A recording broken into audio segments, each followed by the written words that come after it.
Hello everyone, आज है 3 अक्टूबर। चलिए देखते हैं निफ्टी और बैंक निफ्टी के इंपॉर्टेंट लेवल्स जो आज के लिए काफ़ी यूजफुल हो सकते हैं। प्रीवियस वीडियो में मैंने आपको बताया था कि 24,567 का लेवल निफ्टी के लिए बहुत इंपॉर्टेंट है।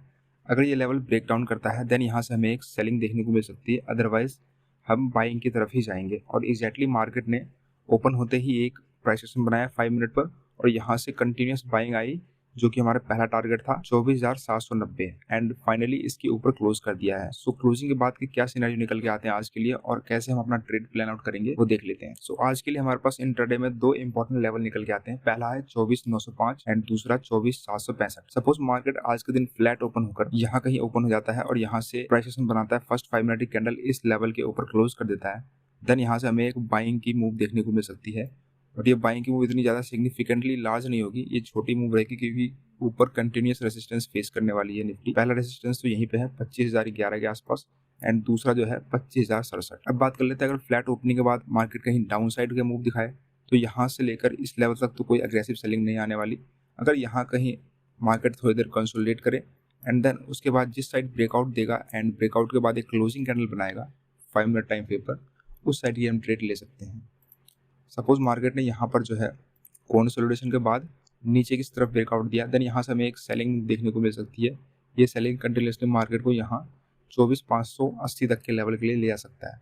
बट यहाँ पे आज सेलिंग एक्सपेक्टेड नहीं है कि ये फर्स्ट पुल बैक है सेलिंग के बाद, तो यहाँ पे हो सकता है कि आज के दिन भी मार्केट जो है साइडवेज रहे एंड हमें सेलिंग जो है कल देखने को मिल सकती है। सो यहाँ पर अगर मार्केट बहुत बड़ा गैप अप या गैप डाउन खुल जाए उस केस में हम क्या कर सकते हैं, सपोज मार्केट जो है यहाँ कहीं इस लेवल के आसपास 24,765 के आसपास अगर गैप डाउन खुल जाती है, वेट करेंगे फर्स्ट 5 मिनट कैंडल का।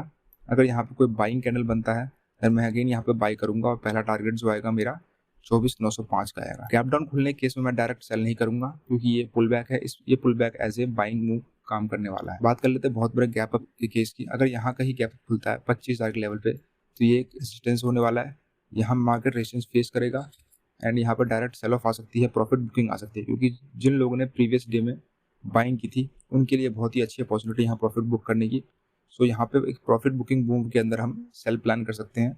अगर नीचे की तरफ मार्केट क्लोज करता है 5 मिनट कैंडल में एंड उसके बाद प्राइस एक्शन बना के नीचे आता है देन यहाँ पे हम सेल कर सकते हैं और ये सेल का जो टारगेट है वो इस गैप को फिल करने के लिए 24,846 तक के लिए आ सकता है। उसके बाद हम वेट करेंगे प्राइस एक्शन का, जिस साइड भी प्राइस एक्शन बनेगा हम उस साइड वहाँ पे ट्रेड प्लान करेंगे। बात कर लेते हैं बैंक निफ्टी की। बैंक निफ्टी में मैंने आपको बताया था कि ये दो लेवल बहुत इंपॉर्टेंट होने वाले हैं। पहला था 54,705 और दूसरा 54,635।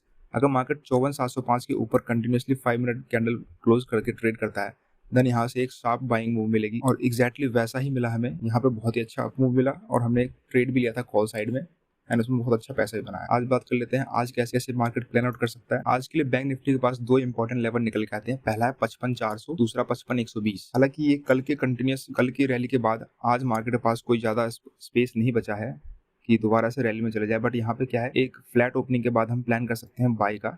अगर फ्लैट ओपनिंग के बाद यहाँ कहीं एक 5 मिनट की कैंडल क्लोज करें और प्राइस एक्शन बनाए तो यहाँ पे हम छोटी सी क्वांटिटी बाई कर सकते हैं इस लेवल के ऊपर। 55,553 के ऊपर एक छोटा अप मूव देखने को मिल सकता है एंड अगेन यहाँ पे ये रेजिस्टेंस फेस कर सकता है। यहाँ पे कंटिन्यूस रेजिस्टेंस है। अगर मार्केट को बाइंग के साइड में जाना होगा तो इस रेजिस्टेंस को निकालने के बाद ही एक लेवल बन के आएगा। यहाँ के अगर एक प्राइस बनने के बाद सेकंड हाफ में अगर ब्रेकआउट दे तो यहाँ से हम बाइंग कर सकते हैं, अदरवाइज ये ब्रेकआउट सस्टेन नहीं करने वाला है। सेकंड हाफ का मतलब है कि 12 से लेके 1 बजे के बीच में अगर यहाँ मार्केट कहीं कंसोलिडेट करने के बाद ब्रेकआउट दे देन ये मूव सस्टेन कर पाएगा। अदरवाइज अगर मॉर्निंग में ही मार्केट यहाँ से कंटिन्यूस यहाँ चले जाए तो देन यहाँ पे हमें एक फेक ब्रेकआउट देखने को यहाँ पे मिल सकता है। बात कर लेते हैं फ्लैट ओपनिंग के बाद।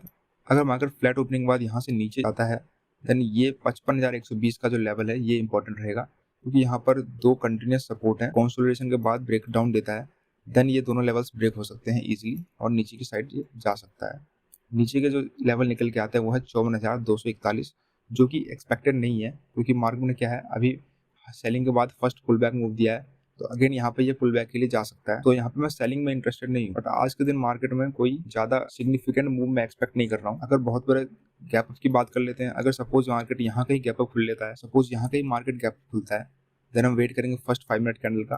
फर्स्ट 5 मिनट कैंडल अगर बाइंग कैंडल बनती है देन मैं इंटरेस्टेड नहीं हूँ। यहाँ पे मैं डायरेक्ट बाय नहीं करूंगा, मैं वेट करूंगा पुल बैक का। अगर यहाँ पे कोई सेलिंग कैंडल बनती है तो मैं यहाँ पे एक सेल साइड की ट्रेड प्लान कर सकता हूँ इसका टारगेट जो निकल के आएगा वो है 55,400 के अराउंड। गैप डाउन के केस में अगर मार्केट सपोज यहाँ के गैप डाउन खुल जाता है, मैं वेट करूंगा प्राइस एक्शन का। सेल साइड में मैं इंटरेस्टेड नहीं हूँ। अगर यहाँ बाइंग कैंडल कोई बनती है देन यहाँ मैं अगेन बाय करूंगा। पहला टारगेट निकल के आएगा 55,530 एंड दूसरा 55,764।